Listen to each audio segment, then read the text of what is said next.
welcome to yet another installment of the JudahTalks podcast.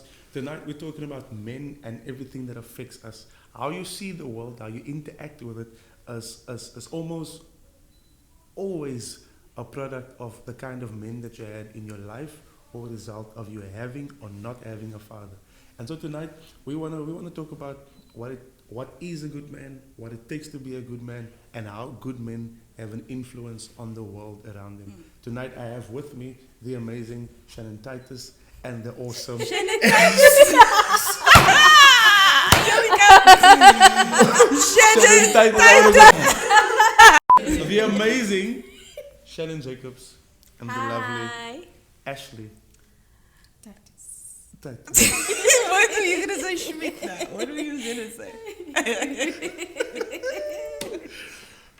Okay. So I said in the intro that a lot of how you see the world in terms of men is either by what the men that you were surrounded with, or the father that you had or never had. And so, for you, what are those qualities of you say when you see it and you recognize in someone, you're like, this is a good man, or for you that are married, this is the kind of man that I want to marry. That would be somebody that is very authentic, somebody that is responsible. This guy. A man, yes, my husband. Shannon's husband is here. And also somebody that is a leader, that will be able to lead his family, will be able to lead his wife. And for me, most importantly, would be somebody that is God-fearing, because I believe that being God-fearing just teaches you morals and values that will just help you just be disciplined and just kind of be a good person. Is Brendan a good man? He's a very good man. Is he a man's man? Yes, he is.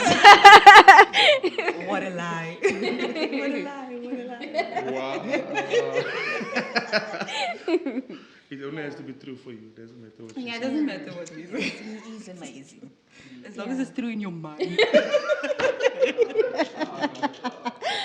Only joking. Yeah, but that is ultimately for me a good, or a man. Yeah. Okay, a man for me, the type of men that I've been surrounded by are very... the type of men are they're very headstrong, and they're very opinionated, and they are very... they're go-getters. They're go-getters. They like to achieve something and to do it very, very well. And with that being said, a lot of people see these men in my life, and they're like, yeah, no. You have a tough. You have a tough man. But I promise they're not that bad. They're not that bad. No, because you know what? They can be how headstrong, and they can be how stubborn, and they can be how focused on the job. But when their family needs them, and when the children need them, or when me as a wife, when I need him, I was going to say them now. When I need him, then all of the men that has played different roles in my life, I can safely say that they are there for me.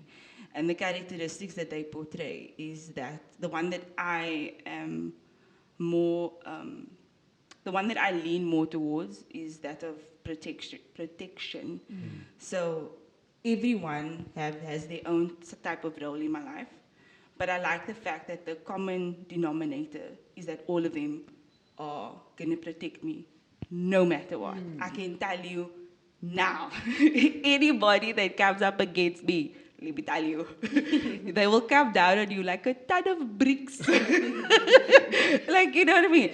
They will fight for me, and they'll fight for their family, and they'll fight for what they believe in. I like a man, and I do believe a good characteristic of a man is someone that knows what they want, know how to protect their family, and know how to care for their family. Even their headstrongness and their protection sometimes may seem very aggressive, but the love that you feel it's endless.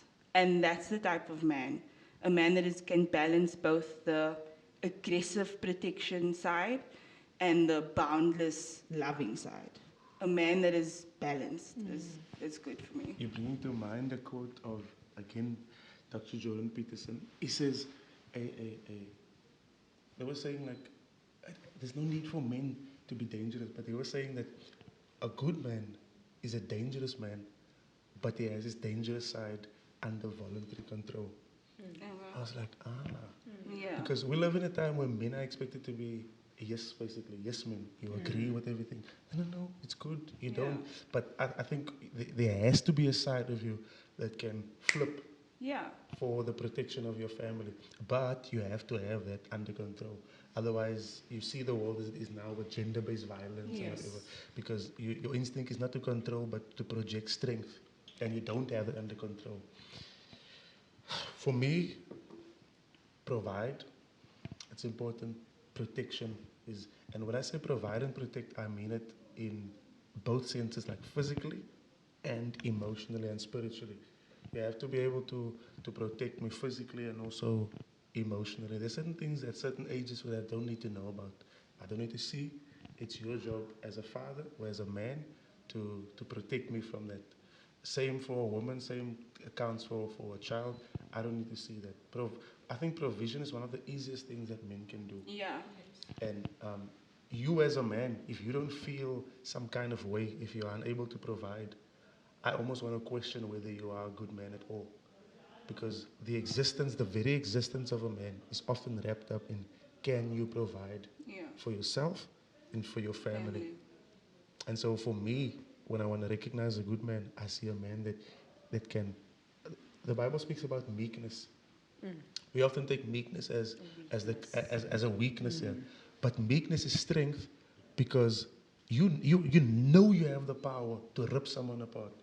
But listen, It's control power. I'm not even because I have it all under control. So meekness in a man is so it's one thing to see a man that can slay a lion, you know what I mean?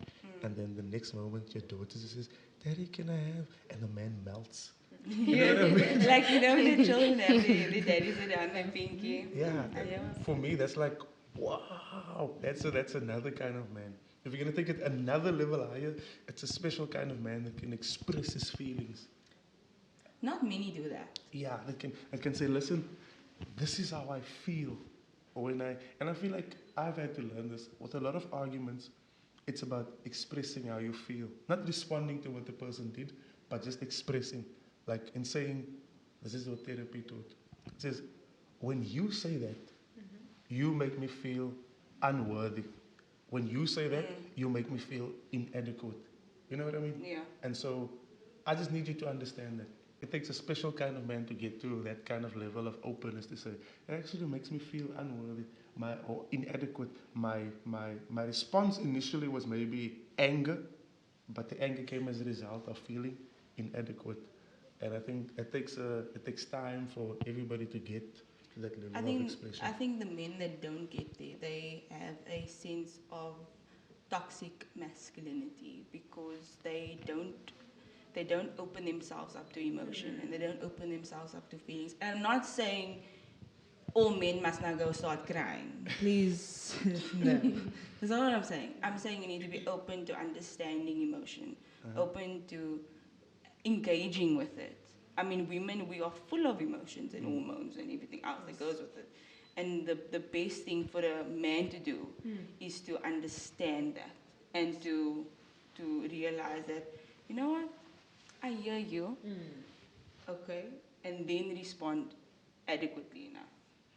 Yeah, because like sometimes what I've noticed is that people speak past each other, Yeah, and it becomes more about winning the argument or saying something worse than what you said, Yes. so that you can shut up instead of actually talking about here's where our feelings are at. This is how we feel about the situation. they're fighting to be the victim in the argument. Exactly. That's me. It's like, oh. So it's not natural for men to go to that place where they speak about their feelings because it's natural for us to be like, just do it because I'm the man. One of the studies that I read, I think it shows that many men don't show any emotion because they are scared of showing or feeling ashamed or some kind of fear or just showing that they are too weak. So they prefer to suppress all To the hide it, feelings. find a distraction. Yes. Let me say this. It takes a lot of, especially in terms of relationships, it takes a lot of courage for someone to share and say, listen, this is how I feel, right? But even though we already know how far we want to go, but we won't say, listen, after 2 years of dating, I really want to marry you. It won't say, No. we won't say, I really want to marry you, because it's like, why would I want to? And then she leaves Make me. myself And then, vulnerable. no, that I'm open. You know what I mean? So we know from the beginning already, I want to marry you. Yes. But we'll just But you don't show express it, miracle yeah. signs and wonders. Exactly. But it's sad that you actually have to see it because if you really think about it, I know our lives revolve around church often, and obviously we're more exposed to church. Yes. We're not more exposed to that of general community events and like such. So we see a lot of that toxic traits in. I don't want to say colored community in our communities. I'm going to say in our communities that everybody just wants to be aggressively better than the other. I think And I'm a people better of color, man than Yes. you. as a thing of people of color, are just very, let's say, traditional. I'll use the word traditional in saying that we expect you as a woman to know your, that's what we use. You must know your place. We expect the culture to sort the stuff that we have to communicate Yeah. in a normal way to each other. We expect the culture to sort that out. No, you must know your place. As a woman, you don't do that, you don't do that. For people of color, that is the case. Where our other counterparts from the Wahite tribe, they are more progressive in certain ways where it's really. I'm so glad I belong to a tribe. I'm a tribal guy. You know, we are Balakis, you are the Waitis. Wahitas. But they are more progressive in terms of gender roles. Where it's fine for men to cook. Where we Yeah. don't even want to bake an egg for our wives or girlfriends because that's not the role that we do. I think that look, if you see that is the example and you accept that is the norm, what are you going to do? You are going to recreate that in your own life, and your children is going to learn that is the way, unless there's somewhere, somehow, a real conversation is had to Yeah, say, a listen, change needs to happen. yeah, and so we produce after that same, what's the word? That same pattern or pathology is the word. Pathology is like the pattern in families. So we produce after that same pathology time after time after time because we never get to a point where we say, actually, this is the problem. Are we going to pray about it? Are we going to do counseling? Are we doing therapy? What are we doing? How are we going to deal with this thing? Yeah. Yeah. I have a question. Does toxic masculinity, does it lead to abuse? Abuse is a sign of toxic masculinity. We often think of physical abuse, but there's like emotional abuse, where I know you have certain vulnerabilities or insecurities. I'm going to use that thing to make Yes. sure. I'm going to And gaslight it's you. manipulation. yes. And, Manipulation. and it's so sad because those are the people that suffer from that toxic traits. Those are the ones that are actually suffering the most because they're not dealing with their own.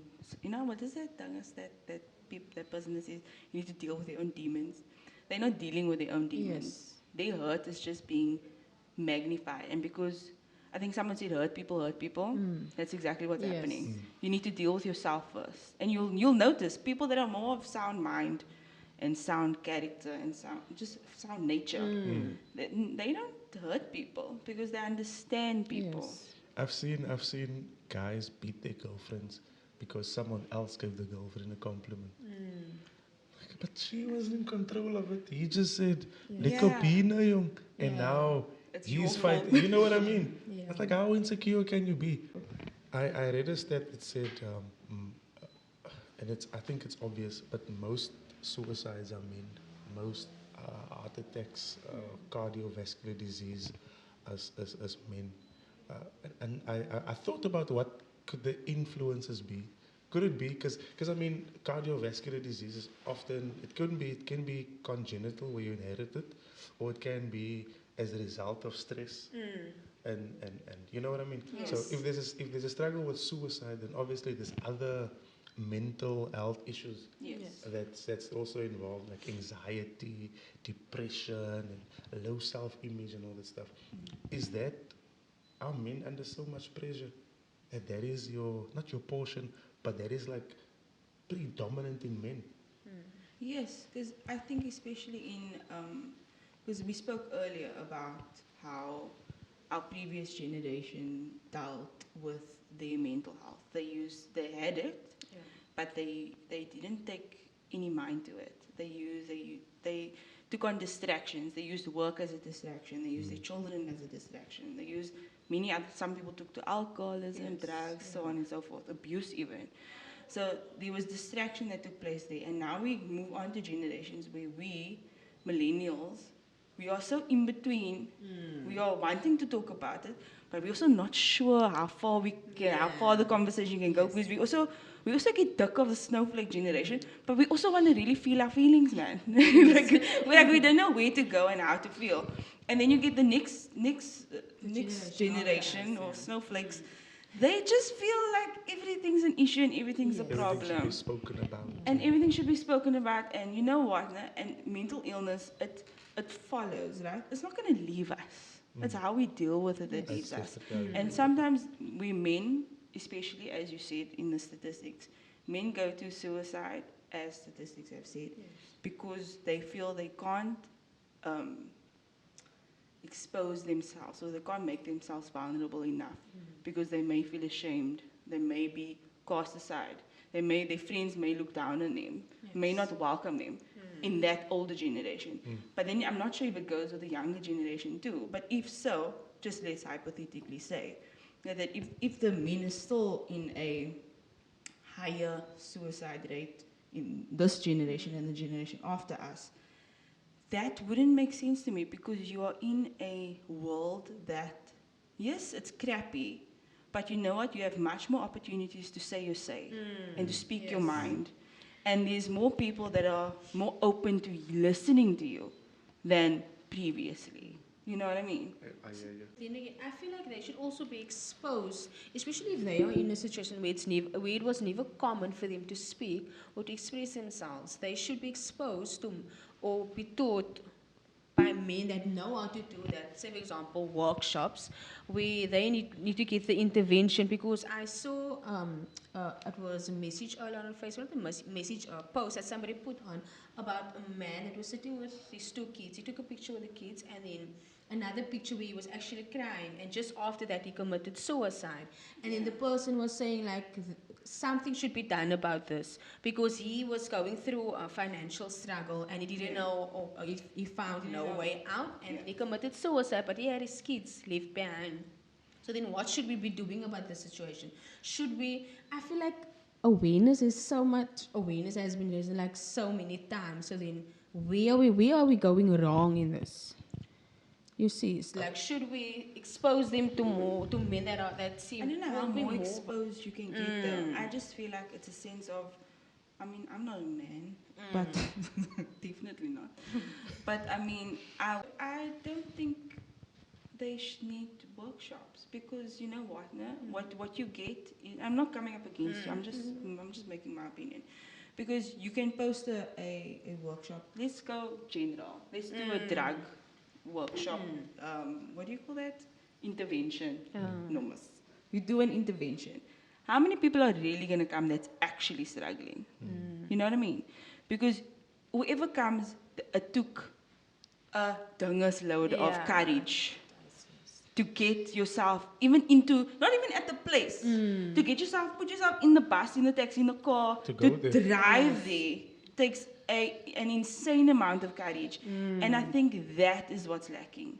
Our men are not taught, our men don't have great role models because the previous generation is suffering and they're not knowing how to deal with it or to talk about it. Like even today still, therapy, never mind as a man, just someone going to therapy. It's In like, what? general, yes. Are you crazy? it's like, what's Are you, wrong with are you? you losing your? There's a stigma attached to anything to do with mental health, right? There's already this thing that says, as a man, you must take care of this, and you must take care of that, and that, and that. Protect, provide. That is all the pressure that's put on you. But now you know that you're not all good mentally. And I understand the power of the word and the power of prayer. I believe in it. I stand on it. But I also believe that going to therapy can help you. You can find your own therapist, find a Christian therapist or whatever. But if you just look at therapy as some sort of tool, not as a solution, a tool that can help you get to somewhere. But now, if there's a stigma attached to it, you won't even You consider. hesitate. It will- Look, there's so many places where you can get free therapy. Like there's so many places online. There's even apps on your phone that you can download.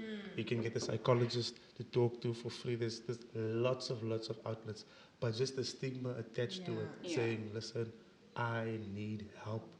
Men don't do that. Men don't ask I'm for saying that help. men don't ask for help. In general, men don't They ask they figure things out by themselves.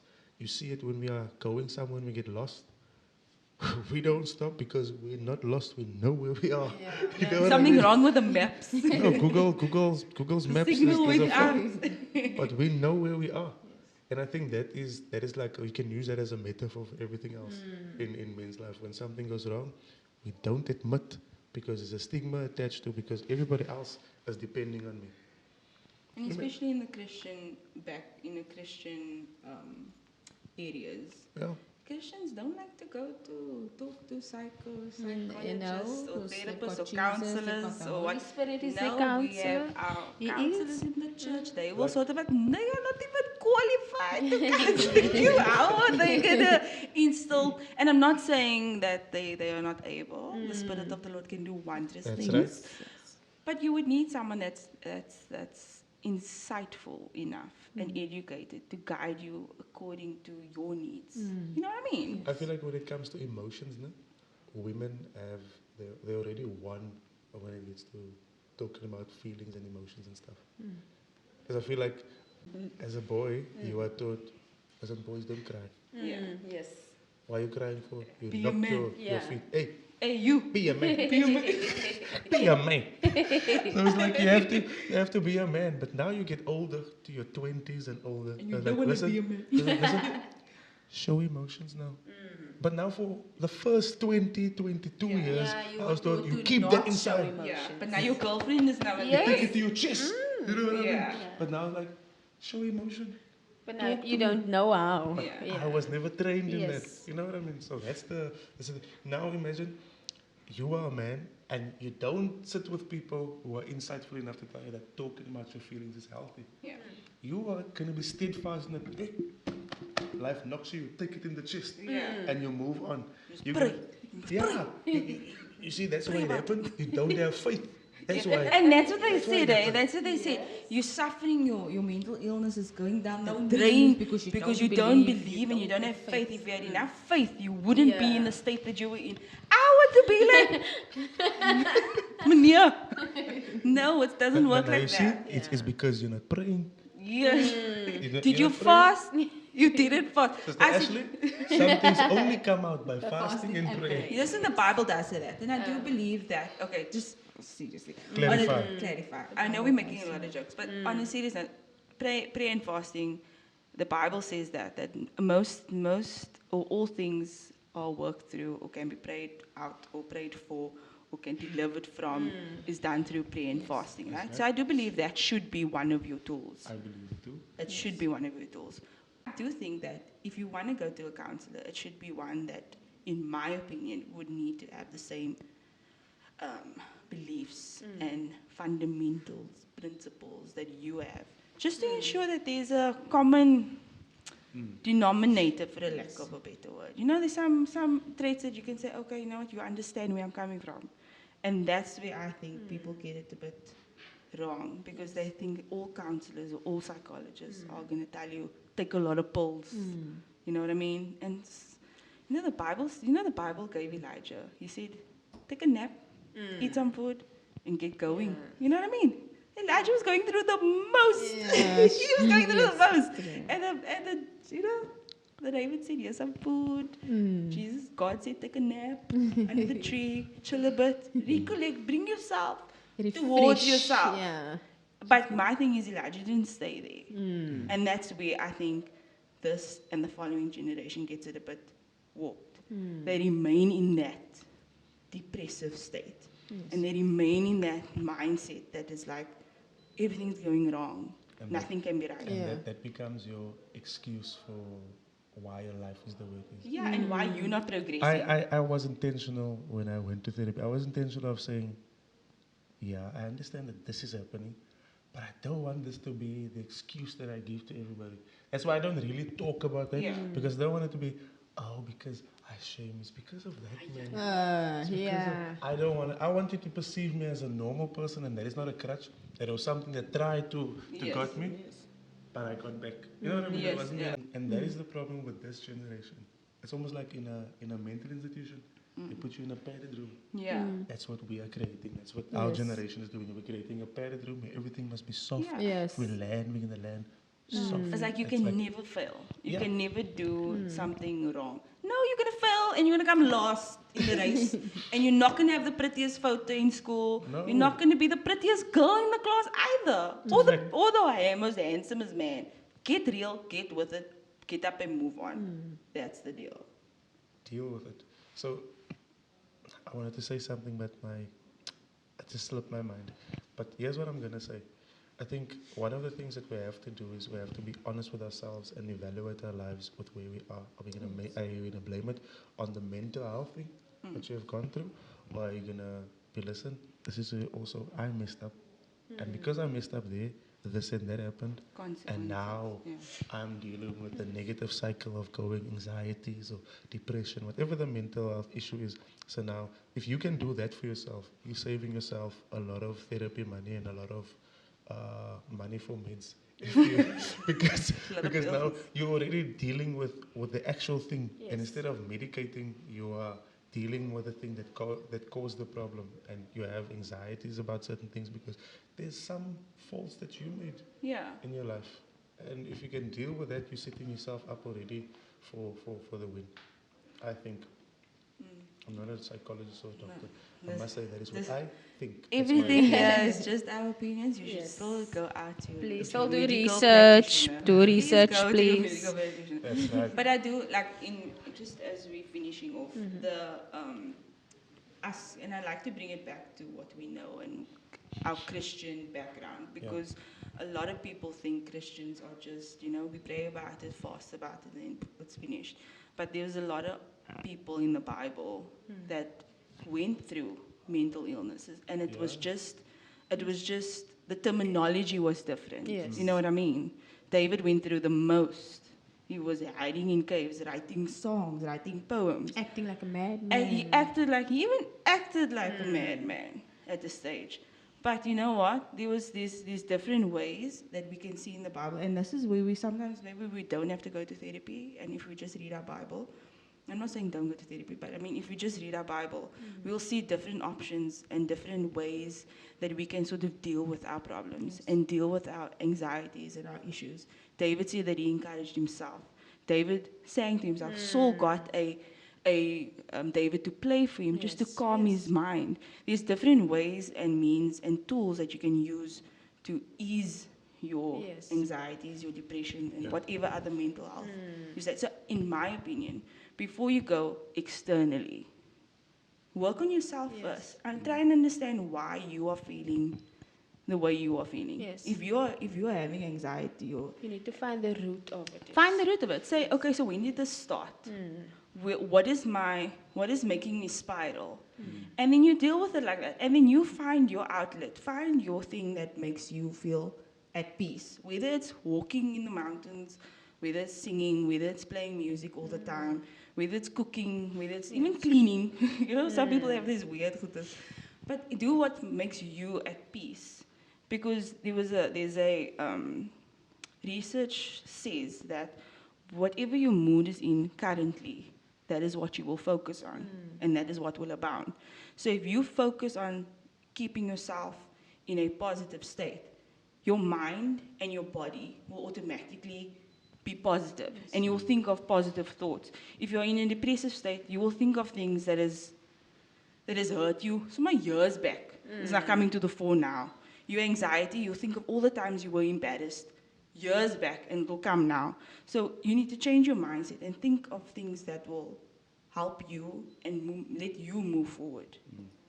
And we're living in a time where we think everything must just be instant. We actually forget to just take a moment and just take some time out and remember that everything really takes time. It takes steps. So if step one doesn't work for you, then you, like Ashley was saying, if that doesn't work out for you and you're still finding yourself in that space, then you need to reach out. You need to reach out to somebody out there, somebody that's in the same situation, somebody that has been in the same situation and that has found a way to deal with it. Then you need to reach out to somebody or to some kind of help. And going for therapy might just be one of the things that you need actually to get your breakthrough. Yeah. When the Bible speaks about your mind, it speaks about in actual fact it is speaking about your spirit. And so when it says that you have to renew your mind, it says you have to renew your spirit. Because if ever you're gonna face an obstacle, if you're gonna face a barrier or any kind of battle, it's gonna happen in your spirit first. Yeah. And so in order to listen, we are spiritual beings. And so what God has planned in eternity, the devil doesn't know it, but as slowly as God reveals it, he begins to get an understanding of that. And so when he sees who you are going to be and what you are supposed to do for God, he begins to attack what? The place where the gift is in your spirit. Yes. And so it develops insecurities, it develops mental disorders and mental health issues because that is going to affect your spirit. And as soon as you focus more on what you don't have, Yeah. it will take your focus off what God has put inside So of you what God can actually do. and what God can do. And so you'll find yourself, as Ashley mentioned earlier, your mind will go into a cycle of negativity over and over and over and over. It takes you to renew your mind and to break that cycle of negativity. And that is where you're going to get your breakthrough. I thank you for listening. This was Judah Talks. Thank you for your time. We appreciate you. We love you. Even if you don't love us back, we love you still.